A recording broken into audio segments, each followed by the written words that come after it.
Ассалаумағалейкум. Біздің мемлекет өз заңдарын өзі бұзып отыр. Егер біз тіл туралы заңның 16 бабын ашып қарасақ, ол жақта былай деп тұр.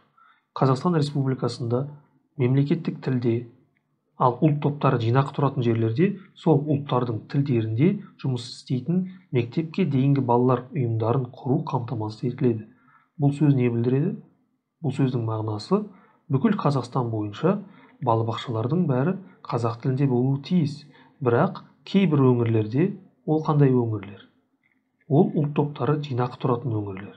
Сондай жерлерде сол ұлттардың тілінде балабақша ашуға болады. Мысалы, Алматының сыртында күрттер тұратын бір ауыл бар. Сол ауылда күрт тілінде жұмыс істейтін балабақша ашуға болады, және мемлекет оны өзі қаржыландырады.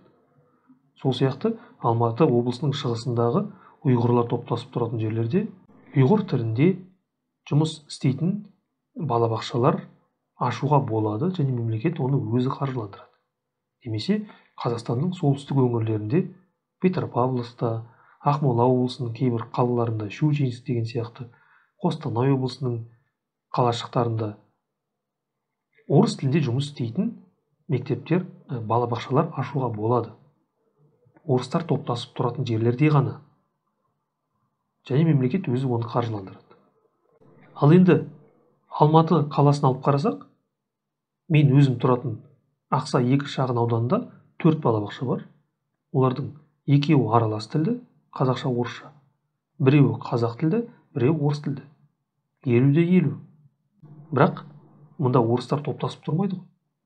Алматы қаласында қазақтың саны басым. Сондықтан мұнда орыс тілді балабақшалардың болуы дұрыс емес. Мемлекеттік балабақшалардың орыс тілінде болуы дұрыс емес.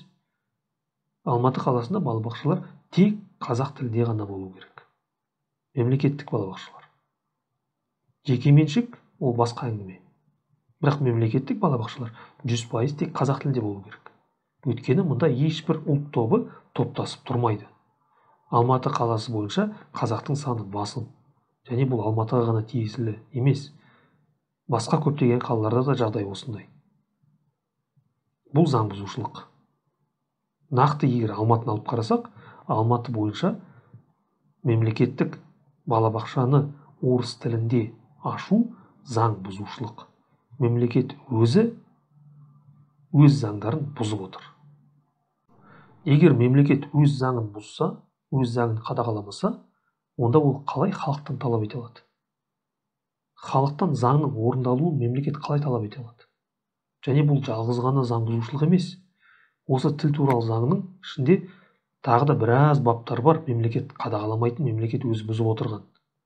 Қазір сөзбе-сөз айта алмаймын, бірақ мысалы тілдің дамуына, тілдің қолданысына кедергі келтіру деген сияқты баптар бар, және осындай жағдайда мемлекет тарапынан мұндай адамдар жазалану керек деген баптар бар. Бірақ ондай адамдар жазаланып жатыр ма? Жоқ. Қайта керісінше қазақ тілінің дамуына үлес қосып жүрген азаматтарды біздің мемлекет жазалап, соттап, қудалап жатыр. Яғни өздеріңіз көргендей, мемлекетіміз өз заңдарын өзі бұзып отыр, сөйте тұра азаматтардан заңның орындалуын талап етеді. Маған ондай мемлекет керек емес. Маған өз заңдарын қадағалайтын мемлекет керек. Қалай біз ол мемлекетке сенім арта аламыз? Егер азаматтардан заңның орындалуын талап етесіздер ме, онда ең бірінші өздеріңіз сол заңдарды қадағалаңыздар.